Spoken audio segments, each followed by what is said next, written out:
नौशहर फिरोज में Sindh action committee का एक अहम इजलास रिमझिम होटल में मुनक्किद हुआ। इस हवाले से हमें तफसीलात से आगाह कर रहे हैं हमारे नुमाइंदे एम जफर तगर। जी जफर, हमें तफसीलात से आगाह कीजिएगा।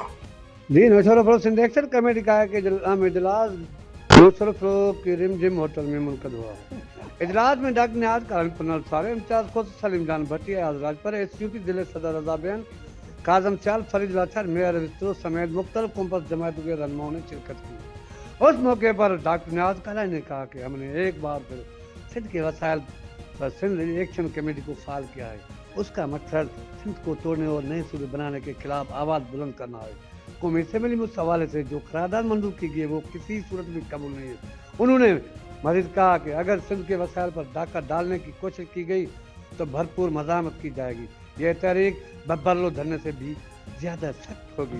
पहले भी वफाक ने सिंध के वसाइल पर कब्जा कर रखा है।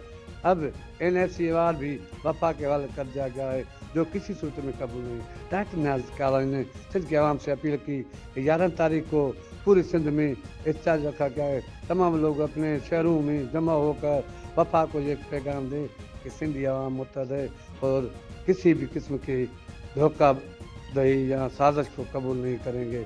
इजलास में SUP फौरत मज़ामती तहरीक GS समाज जिसकम बशीर खान कुरैशी समेत तमाम कॉमर्स तंजीमों में शिरकत की। M Zafar Tagar deputy bureau chief fair news Naushahro Firoz.